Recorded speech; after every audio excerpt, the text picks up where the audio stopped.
Alright, so the term S tier is a pretty common term that we've all heard if you've been playing video games for long enough. You've heard it in various videos you've watched, you've heard it from your friends. Essentially, you have heard this at various different times in your life, and in Helldivers 2 it's no different. There are just some weapons or stratagems or just something that is considered S tier or best in slot for that particular category. So what I decided to do is create an automaton build centered around these S tier items. Now, a lot of these things I have said are S tier as well, so I'm not just trying to completely meme here, but essentially what I wanted to do is I wanted to make a build going over these various things like that, because I thought this would be pretty interesting and to see if they really are the best in slots. So we're going to be calling this build pretty simply Mr. S tier. Anyways, let's talk about it.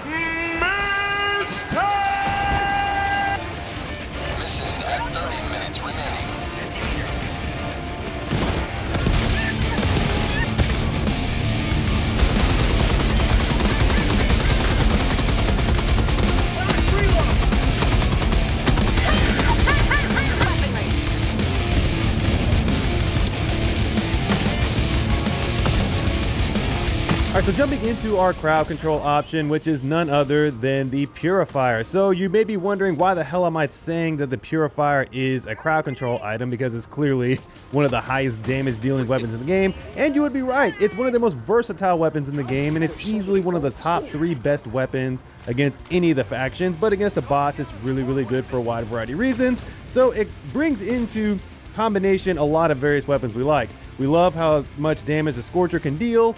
We love how much crowd control the Plasma Punisher can deal.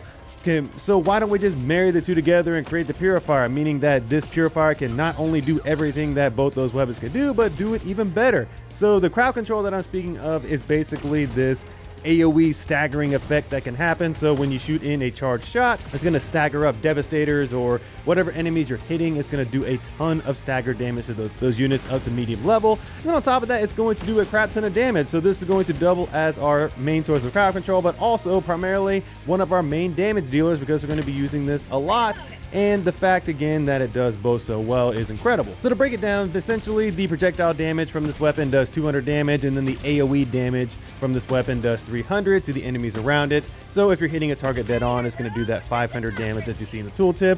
But essentially, this thing has one of the highest splash damages in the primary category. It is just stupidly good and will damage and kill a lot of enemies without you ever needing to direct impact them. It's just really, really good at that. So once again, this thing is going to do an amazing job at keeping these enemies under control. It's going to stagger them up with its splash damage. It's going to also kill them very quickly because of the high damage.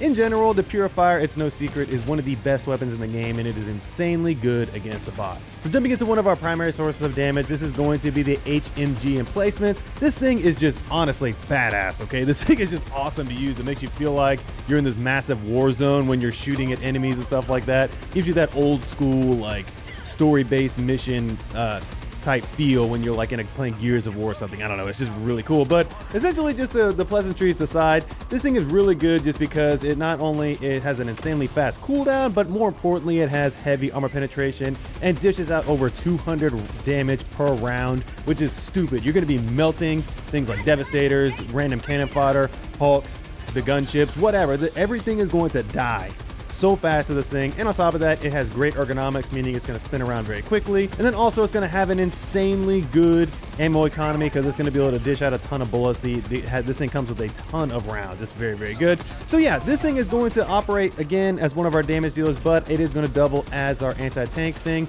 because it can destroy Hulks very, very effectively. So I strongly suggest that you use this as your primary source of dealing with Hulks. Now we'll have some other things that can deal with Hulks as well, but you set this thing up in a good spot, meaning just like sentries or the anti-tank emplacement, essentially you're wanting to get this in wide open areas on top of elevated advantages and just rain hell down on the various enemies. You want to be snapping the targets quickly. You want to take down the Hulks with this thing. You shoot them right in the face, they're going to die very fast. Essentially, this thing is just an insane damage tool in the right hands, and it also has a lot of HP, so you can take some damage, considerable damage before you die. One thing to keep in mind is that you can heal while you're on this thing, so that's a very important note, is to keep healing yourself because you will be taking some sporadic damage while you're on this thing. But seriously, this thing is a crap ton of fun and easily S tier against the bots. It is so freaking good. Our secondary source of damage and one of our other sources of anti-tank in a pinch against the Hulks is going to be none other than the Senator. The Senator is one of the best weapons in the secondary category against the bots because it is so freaking strong. It has heavy armor penetration and it will do a lot of damage to the Hulks, and that's why I like bringing it so much, is because it is so freaking good at taking them out in a pinch. I just love it. And also it is very good about taking out the Berserker enemies as well as the Devastator enemies. In general, the Senator is a great just in case tool to be able to run through and clear up some enemies quickly, or to take out Hulks in a pinch, or to take out Devastators or whatever's in your way. It's going to do a crap ton of damage. Jumping into our anti-tank options, starting off with the recoilless rifle. This is easily one of the best anti-tank tools in the entire game just because it absolutely one-shots everything. But speaking on the bot side more specifically, it one-shots everything besides factory striders, and if you get underneath it, you can technically almost one-shot it when it opens up its door, but at that point you're running this kamikaze type thing and you don't want to do that. But in most normal circumstances, you can actually take out the top guns on factory striders in one shot. If you are accurate, you can take out the guns on the face as well, but it's going to take a few rockets to kill a factory strider, but against everything else it's going to do some considerable damage and kill them in one shot. And also this thing can double at taking out fabricators and things like that as well. So this thing has a whopping 3,200 projectile damage and another 150 explosion damage, and this is only surpassed by things like the ultimatum and the spear. So again, this thing is one of the best damage dealing tools in the game and really good overall at dealing with a lot of the elite enemies. On top of that, it does have a great ammo economy, coming with 1 rocket in the tube as well as 5 on your back, and this is a weapon where you have to get down on one knee and reload it, so that is the one downside of the weapon. But essentially, outside of that, is absolutely perfect and really is a great weapon to use against the bots. Our next source of anti-tank is going to be the Eagle 500 kg. This is easily the best Eagle stratagem in the game. Everybody uses it. It is so freaking good at dealing with any enemy in the game. It can have some inconsistent moments where it doesn't actually kill the elite unit, but that is worth it just because it does do so much damage to not only the elite units, but also the various cannon fodder. So on the bot side, it is going to be our secondary source of anti-tank because it's good and it's going to be able to do a great job at taking out groups of enemies, taking out Hulks, taking out tanks and things like that. It's not really the best at taking out factory striders. It takes Eagle 500 kg plus something else, meaning like you hit them with a 500 kg plus a recoilless and they'll typically die. So there is that, but essentially what I love using the 500 kg for outside of anti-tank is attacking the bases. So I love throwing this in to a base and clearing up some of the fabricators and whatnot. It's very effective at that. It's also very effective for just taking out an entire base by itself. If the little fabricators and the tower things are close together, it will destroy everything in one 500 kg explosion. So that's what I really like using this for. Sparingly for anti-tank because I have recoilless and HMG to really do the heavy lifting there.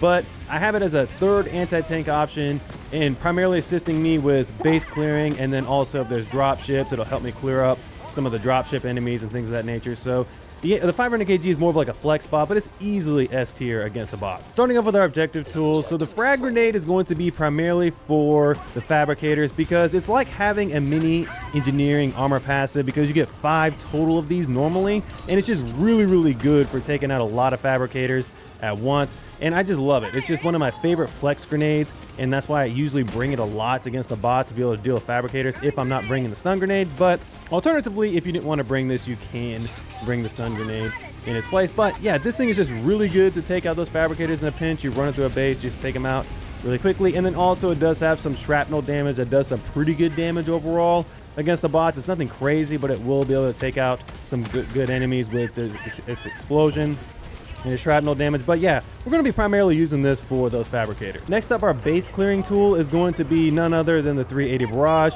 Now this thing is not an S tier item against just the random cannon fodder when it's in the wide open. It does do a lot of damage, don't get me wrong, but this thing is absolutely S tier at base clearing, meaning you throw this into one of the fortresses or the bases and it will either destroy the whole thing outright depending on your placement and how lucky you get with the shots, or it will just absolutely destroy it well enough to where you have to go in and just do some minor cleanup work.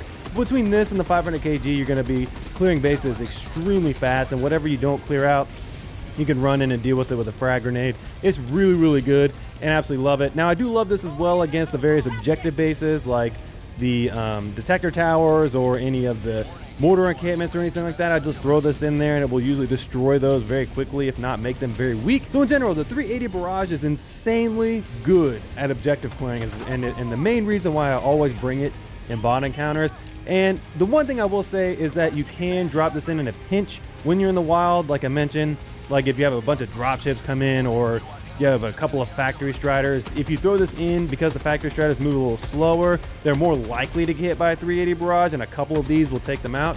So you can do it there, but again, I would just primarily use this for your base clearing tool. Jumping into our armor passive, we're going to be bringing in, the med kit armor passive, and more specifically, we're going to be bringing in the medium version of this. Now you can run heavy or light, but I like the medium version because it feels really, really good paired with its effects. So the reason why this is so highly rated is because you get 2 extra stims, plus you get this increased heal over time of 2 seconds. So this does stack with experimental infusion booster, so that way that effect lasts longer as well.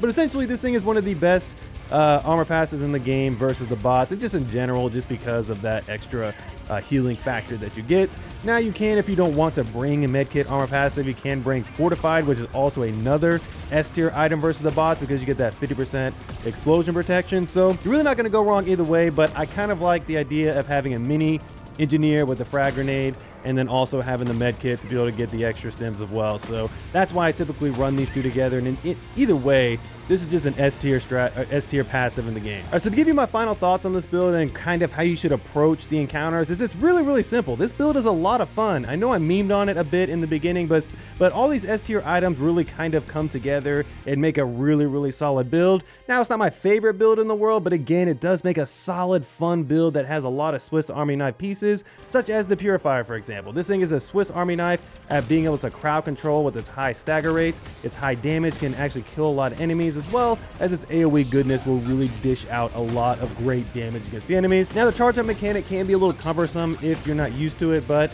because you're not using too many other clunky elements, it's going to work really, really well in this build and going to be able to do a lot of damage against those Devastator units and the Strider units more specifically. Now again, you have plenty of anti-tank. You have the HMG emplacement to help you with clearing out tons of enemies, as well as Hulks, as well as Strider enemies, or whatever's in your way. The HMG emplacement has a great cooldown. You need to be using this a lot, so definitely make sure you're leaning on it. As well as we have the recoilless rifle, obviously. This is just a elite destroying machine. You have a lot of ammo with this thing. For being a rocket launcher, you're gonna be able to take out a lot of Hulks, a lot of factory Striders, or whatever's in your way. It's gonna be very, very good for that. And lastly, you have the 500 kg to really fill in where you need it, meaning it's clearing multiple elites at once, helping you with the factory Striders, helping you clear bases. 500 kg is definitely our flex item for this build, but essentially you have plenty of anti-tank options. You're going to be able to do it in any situation, and all of these are absolutely S tier. And then lastly, the 380 barrage is going to lead the charge with base clearing. Just toss one of these in, soften up the base, or flat out destroy it. It's going to really make a lot of base clearing so much easier. And then again, paired with the 500 kg and paired with the frag grenade, you're going to be mowing through these bases very easily, even by yourself. Alrighty, so that's my full overview for this Mr. S tier build. What did you guys think about this build below, and are you going to be using this build? And then lastly, let me know what your favorite automaton builds are right now. Anyways, guys, I will catch you guys in the next video. Peace.